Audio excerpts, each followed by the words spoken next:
আসসালামু আলাইকুম, কেমন আছেন সবাই? অনেকদিন পর একটা ভিডিও আপলোড দিতেছি। এটা একটি ইমোশনাল ভিডিও। তো আমার ছোট ভাই হচ্ছে যে লন্ডন যাওয়ার আগের দিন এটা।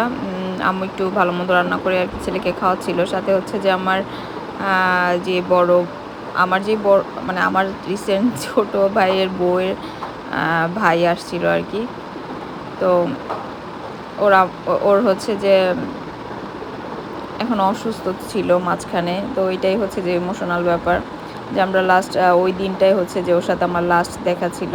এরপরে আশিক যাওয়ার কয়েকদিন পরে হচ্ছে যে ও অনেক অসুস্থ হয়ে যায়, আইসিইউতে ছিল। আল্লাহই ওকে রেখে গেছে। এই যে ছেলেটা, এত অল্প বয়সে একটা ছেলে এত কষ্ট সাফার করছে, এটা অনেক খারাপ লাগতেছিল। তো ভিডিওটা হঠাৎ করে আমার চোখের সামনে আসাতে আমি ভিডিওটা আর কি পোস্ট করলাম। তো আমরা সবাই একসাথে ওই দিন রাতেবেলা ডিনার করছিলাম। দেন আমার শ্বশুরবাড়িতে খাবার পাঠাইছিল আম্মু বক্স ভরে। তারপরে হচ্ছে যে এই হচ্ছে লাস্ট, আর আম্মু একসাথে খাচ্ছিলাম। আম্মু অ্যাকচুয়ালি ওকে অনেক বেশি ভালোবাসে। অ্যাকচুয়ালি আমার যেরকম দুই ভাই, ও মনে করে যে ওনার আর একটা ছেলে, উনি এরকম আর কি আদর করে। আর ও আমাকে অনেক বেশি পছন্দ করে, যে ওর বোন যেহেতু লন্ডনে থাকে, সো আমি আমি ফোন দিলে ও আমাদের বাসায় চলে আসে। তো আমি যে আইসক্রিমটা পছন্দ করি, আইসক্রিমটাও নিয়ে আসছিল। তো এত ছোট একটা ছেলে, আল্লাহ ওকে তাড়াতাড়ি করে সুস্থ করে দেখ, এখন ওর মোটামুটি আলহামদুলিল্লাহ ভালো আছে।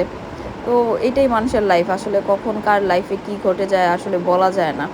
সো আল্লাহ সবাইকে ভালো রাখুক, সুস্থ রাখুক, আর প্রত্যেকটা মায়ের হচ্ছে যে সন্তানদের আল্লাহ সুস্থ রাখুক, এটাই চাই। এই আর কি।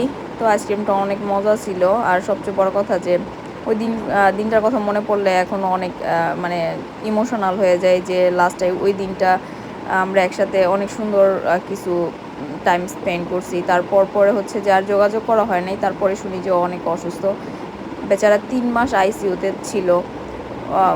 এখন হচ্ছে বাসায় নিয়ে আসছে। তো সবাই ওর জন্য দোয়া করবেন আর ভালো থাকবেন। আসসালামু আলাইকুম।